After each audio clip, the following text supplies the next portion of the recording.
Hi hello ಎಲ್ರಿಗೂ ನಮಸ್ಕಾರ. ನೀವು ನೋಡ್ತಾ ಇದ್ದೀರಾ ನಮ್ಮ ಚಾನಲ್ ಡಿಜಿಟಲ್ ನಾಲೆಜ್ 21C ಅಥವಾ DK21C. ಟ್ರೆಂಡಿಂಗ್ ನ್ಯೂಸ್ ಏನಪ್ಪ ಅಂದ್ರೆ ರಕ್ತಸ್ರಾವ ಕಣ್ಣಿನ ಕಾಯಿಲೆ ಅಥವಾ ಬ್ಲೀಡಿಂಗ್ ಐ ವೈರಸ್ ಅಂತ ಹೇಳಿ ಇದೊಂದು ಇವಾಗ ರೀಸೆಂಟಾಗಿ ಆಫ್ರಿಕಾ ಖಂಡದಲ್ಲಿ ಪತ್ತೆಯಾಗಿದೆ. ಸೊ ಅದ್ರ ಬಗ್ಗೆ ನಾನು ವಿಡಿಯೋ ಮಾಡ್ತಾ ಇದ್ದೀನಿ.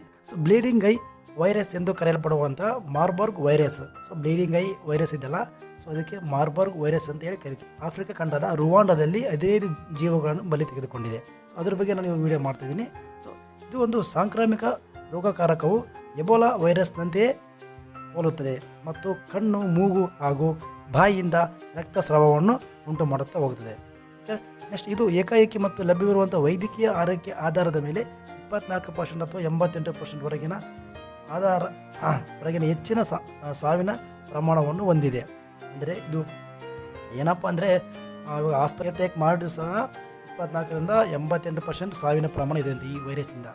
ಹಾಗಾಗಿ ಇದು ಒಂದು ತೀವ್ರವಾದ ಹೆಮರಾಜಿಕ್ ಜ್ವರವನ್ನು ಮಾರ್ಬರ್ಗ್ ವೈರಸ್ ಕಾಯಿಲೆಗೆ ಉಂಟು ಮಾಡುತ್ತದೆ. ಸೊ ಇವಾಗ ವೈರಲ್ ಹೆಮರಾಜಿಕ್ ಜ್ವರ ಅಂದರೆ ಏನಪ್ಪ ಅಂದರೆ, ಸೊ ಭಾರಿ ಅಂದರೆ ಬಾಯಿ ಅಥವಾ ಆಂತರಿಕವಾಗಿ ರಕ್ತಸ್ರಾವ ಆಗೋದು ಅಥವಾ ಚರ್ಮಕ್ಕೆ ರಕ್ತಸ್ರಾವದಿಂದ ಗುಣಲಕ್ಷಣಗಳನ್ನು ಹೊಂದಿರುವಂಥ ಯಾವುದೇ ಅತ್ಯಂತ ಮಾರಣಾಂತಿಕ ವೈರಲ್ ರೋಗಗಳನ್ನು ನಾವು ಹೆಮರಾಜಿಕ್ ಜ್ವರ ಅಂತೇಳಿ ಕರಿತೀವಿ.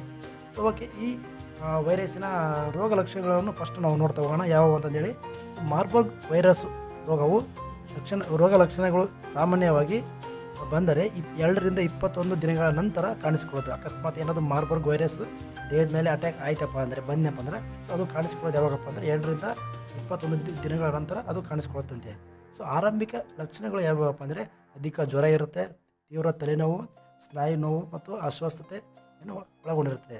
ಸೊ ನಂತರ 3ನೇ ದಿನ ಹೊತ್ತಿಗೆ ಏನಾಗುತ್ತಪ್ಪ ಅಂದರೆ, ಅಕಸ್ಮಾತ್ 3ನೇ ದಿನ ಆಯ್ತಪ್ಪ ಅಂದರೆ ಅದು ವೈರಸ್ ಬಂದು ನಿಮ್ಮ ದೇಹದೊಳಗಡೆ ಅತಿಸಾರ, ಹೊಟ್ಟೆ ನೋವು, ಸೆಳೆತ, ವಾಕರಿಕೆ, ವಾಂತಿ ಎಕ್ಸೆಟ್ರಾ ಸೊ ಲಕ್ಷಣಗಳು ಕಾಣಿಸಿಕೊಳ್ಳುತ್ತೆ. ಸೊ 5ನೇ ದಿನದಂದು ವಾಂತಿ ಅಥವಾ ಮಲದಲ್ಲಿ ಅಂದರೆ ಮಲದಲ್ಲಿ ರಕ್ತ ಬರೋದು, ಹಾಗೆ ಮತ್ತು ಮೂಗು, ಕಣ್ಣು, ಕಿವಿ, ಬಾಯಿ, ವಸಡುಗಳಲ್ಲಿ ರಕ್ತಸ್ರಾವ ಸೇರಿದಂತೆ ಹೆಮರಾಜಿಕ್ ಲಕ್ಷಣಗಳು ಹೊರಹೊಮ್ಮಬಹುದು.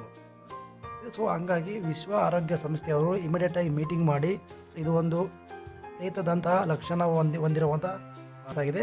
ಹಾಗಾಗಿ ಆಳವಾದ ಕಣ್ಣುಗಳು ಮತ್ತು ತೀವ್ರ ಆಲಸ್ಯದಿಂದ ಗುರುತಿಸಲಾಗಿದೆ. ಸೊ ಈ ಥರ ಪ್ರೇತದಂತಹ ಮನುಷ್ಯರ ಥರ ಲಕ್ಷಣಗಳು ಕಾಣ್ತಾ ಇದೆ ಅಂತ ಹೇಳಿ ಇಮಿಡಿಯೇಟಾಗಿ WHO ಎಲ್ಲ ಕಡೆಗೆ ಇನ್ಫಾರ್ಮೇಷನ್ ಕೊಡ್ತಿದ್ದಾರೆ ಅಂತೆ.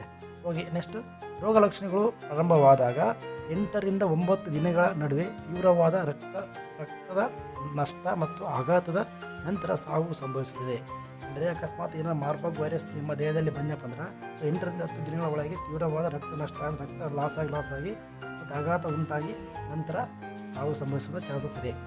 ಇದು ಹೇಗೆ ಬರುತ್ತದೆ, ಇದು ಹೇಗೆ ಮನುಷ್ಯನಿಗೆ ಅಟ್ಯಾಕ್ ಆಯಿತು, ಹೇಗೆ ಹರಡುತ್ತದೆ ಅಂತ ನೋಡ್ತಾ ಹೋಗೋಣ. ಸೊ ಮಾರ್ಬರ್ಗ್ ವೈರಸ್ ಸೋಂಕಿನ ವ್ಯಕ್ತಿಗಳು ದೈಹಿಕ ದ್ರವಗಳು ಅಂದರೆ ಉಗುಳಾಗಿರ್ಬೋದು, ಮಣಿಗಳಾಗಿರ್ಬೋದು, ಸೊ ಎಟ್ಸೆಟ್ರಾ ಸೊ ಅಂಥ ದೈಹಿಕ ದ್ರವಗಳ ಕಲುಷಿತ ಮೇಲ್ಮೈಗಳು ಹಾಗೂ ಅಥವಾ ಹಾಸಿಗೆ ಮತ್ತು ಬಟ್ಟೆಯಂಥ ವಸ್ತುಗಳೊಂದಿಗೆ ನೇರ ಸಂಪರ್ಕ ಮೂಲಕ ಇದು ಹರಡುತ್ತಾ ಹೋಗುತ್ತದೆ.